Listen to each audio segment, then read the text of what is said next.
Hello, and welcome to the Thinking Jew podcast, where we dive deep into Torah and Judaism to uncover its hidden beauty.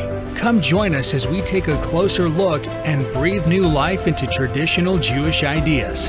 And now, here's your host, Rabbi Moshe Siegel.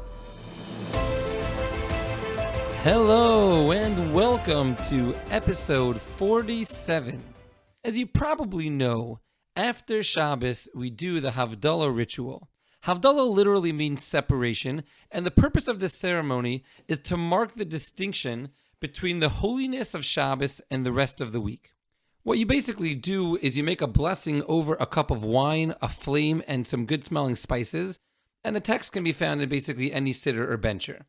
If you've ever watched Havdala carefully, you'll probably notice that after whoever is leading the service makes the blessing on the fire, the bracha of Borei Me'orei Ha'esh, thanking Hashem who created fire, everyone moves close and holds their hands up towards the fire. So the basic question that I want to answer today is, why do we do this? Why do we hold our hands up to the fire when we make the blessing on fire at Havdala? So the answer really begins in an explicit Mishna. The Mishna is the primary text of the oral law, and in the Tractate of Brachos, chapter 8, Mishnah 6, it says as follows: one should not make the blessing over the Havdalah candle until he benefits from its light. The Gemara asks, how close do you have to be to that light to be considered benefiting from it? And the Gemara answers, you have to be close enough that you can distinguish between an Isser and a Pundion, which is two ancient bronze coins. They were very similar, and the amount of benefit you need to make this blessing is the amount to distinguish between these two coins.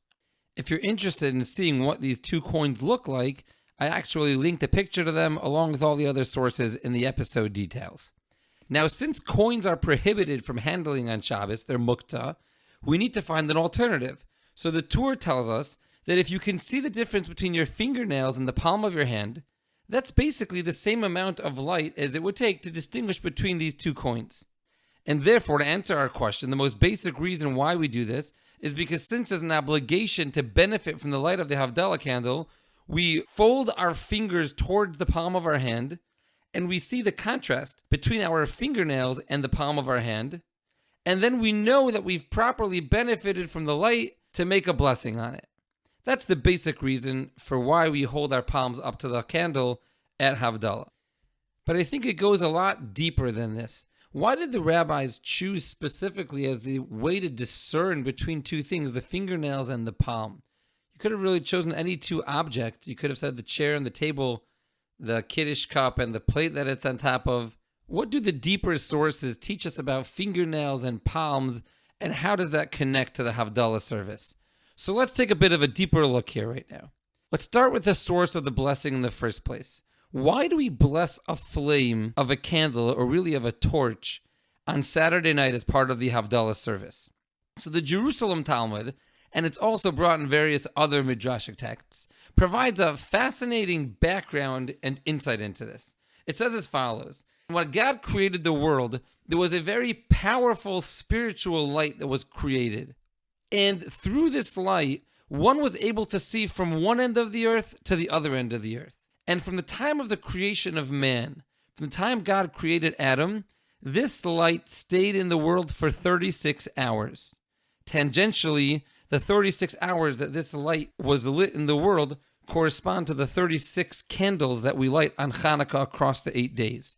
So this light was lit for 36 hours, 12 hours on Friday, and the 24 hours of Shabbos.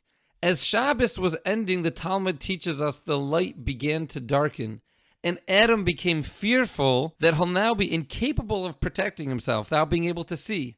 So God had set up two stones in front of him and inspired Adam to think of rubbing the two of them against each other, and through this, Adam discovers fire. When Adam sees this fire, says the Talmud, he gets up and he blesses the blessing of Borei Me'orei Ha'esh, the same blessing we say every Saturday night at Havdala over the flame. And therefore, the Gemara says, we make the blessing on fire every Saturday night because that's the beginning of fire's creation. So we find a fascinating thing here. Adam was created on Friday, and he sins that same day, on Friday. God leaves him in the Garden of Eden until after Shabbos, and he enjoys all the spiritual pleasures of the Garden of Eden, including this great spiritual light.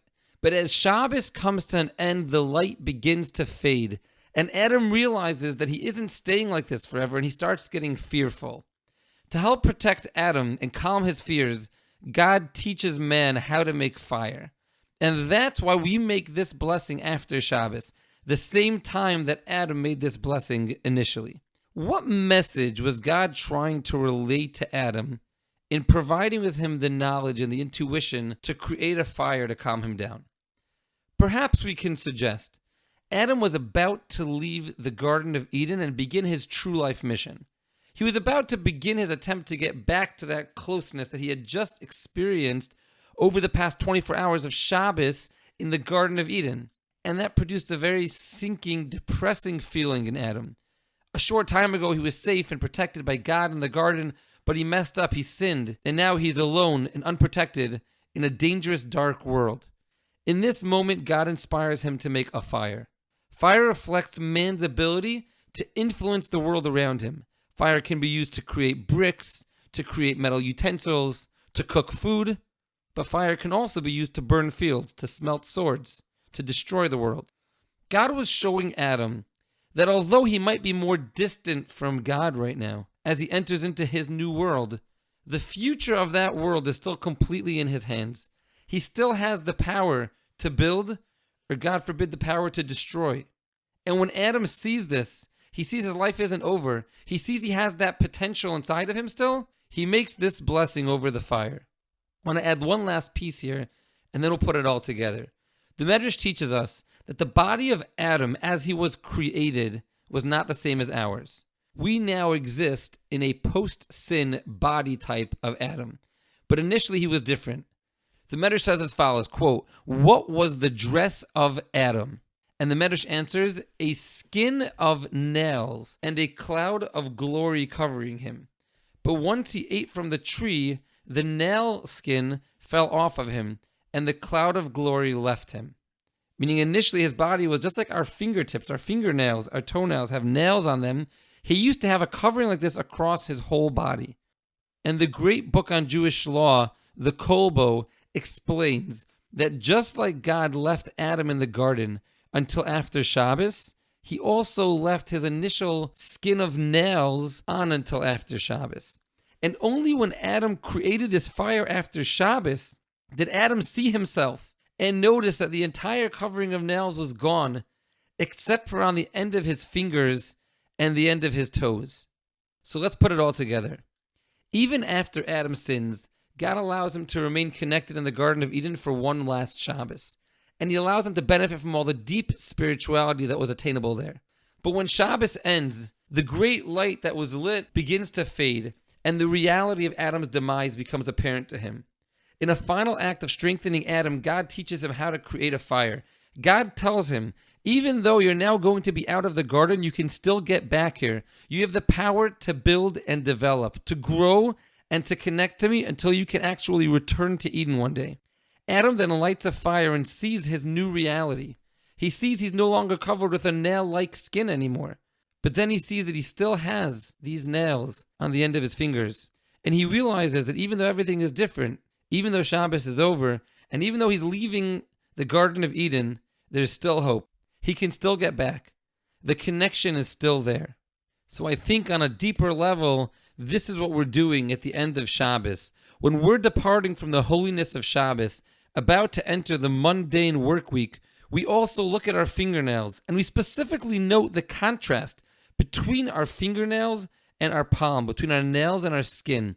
We reflect like our ancient ancestor Adam did, that although we are flesh bodies nowadays, distant from the holiness, distant from Eden, distant from God, we can still come back. We can use that fire inside of us to build the world, reconnect ourselves to Hashem, and bring back the entire world to a world of the Garden of Eden.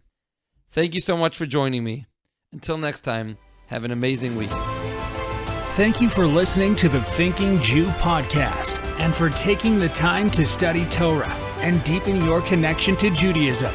If you found value in today's episode, please leave us a rating or review and subscribe to the podcast.